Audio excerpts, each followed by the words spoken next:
আসসালামু আলাইকুম। এইচএসসি ২০২৫ পরীক্ষার্থীর জন্য সর্বশেষ একটা নোটিশ প্রকাশ করেছে শিক্ষা বোর্ড এবং কী সিদ্ধান্ত নিল সেটা আমরা দেখব। আজকেও কিন্তু আন্দোলন হয়েছে, তোমরা ইতিমধ্যে জানো, নিউজে দেখেছ।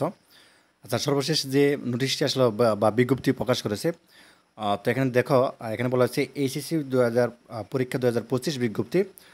তো এত দ্বারা বোর্ডের অন্তর্ভুক্ত এইচএসসি পরীক্ষা ২০২৫ কেন্দ্রের সকল ভারপ্রাপ্ত কর্মকর্তা, পরীক্ষার্থী মানে হচ্ছে তোমাদের কথা বলা হচ্ছে, ও সংশ্লিষ্ট সকলকে নির্দেশক্রমে জানা যাচ্ছে যে সামাজিক যোগাযোগ মাধ্যমে কে বা কারা পরীক্ষা নিয়ন্ত্রকের স্বাক্ষর জাল করে পরীক্ষা স্থগিতের বিজ্ঞপ্তি প্রকাশ করেছে, যার সম্পূর্ণ এখানে দেখো সম্পূর্ণ যে এখান থেকে যে শুরু হয়েছে এগুলো কিন্তু লাল লেখা দিয়ে কিন্তু বোঝানো হয়েছে।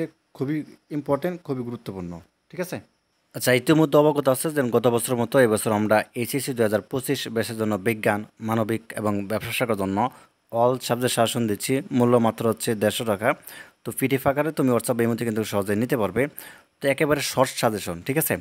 তো এখান থেকে পড়লে এখান থেকে কমন পড়বে, মানে হচ্ছে ১৫০ প্লাস এমসিকিউ দেওয়া হয়েছে তোমাকে, আর ২০-২৫টির মতো যার সৃজনশীল প্রশ্ন, এগুলো পড়লে যথেষ্ট। আচ্ছা, আর পরীক্ষা কিন্তু হবে, ঠিক আছে, পরীক্ষা হবেই। তো কাজের সময় নষ্ট না করে জাস্ট হচ্ছে একটি যে সঠিক যে সাজেশন সেটা ফলো করে তুমি দেন হচ্ছে প্রিপারেশন নাও। পরীক্ষা হবে এবং ২৬শে জুন থেকে কিন্তু হবে। আচ্ছা, তাহলে এখানে থেকে দেখতে পাচ্ছ যে যার সম্পূর্ণ মিথ্যা ও ভিত্তিহীন এবং পরীক্ষা আইন অপরাধ। তো প্রকৃতপক্ষে এ ধরনের কোনো বিজ্ঞপ্তি বোর্ড কর্তৃপক্ষ প্রকাশিত হয়নি। তো প্রকাশিত সময়সূচি অনুযায়ী এইচএসসি পরীক্ষা ২০২৫ যথাসময়ে অনুষ্ঠিত হবে। এ বিষয়ে কাউকে বিভ্রান্ত না হওয়ার জন্য অনুরোধ করা হলো। তার মানে পরীক্ষা হবেই হবে, ঠিক আছে।